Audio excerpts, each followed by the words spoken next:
మరి లోకల్లో ఎన్ని రంగులున్నాయి? అవి ఎలా ఉంటాయి?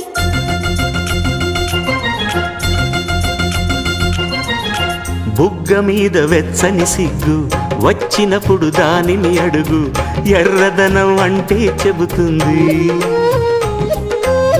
పెదవి కొమ్మ పూసిన పువ్వు అందమైన నీ చిరునవ్వు, తెల్ల రంగు అట్టా ఉంటుంది. నీలో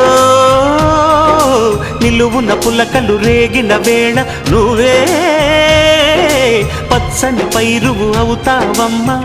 దిగులు రంగే నలుపు అనుకో, ప్రేమ పొంగే పసుపు అనుకో.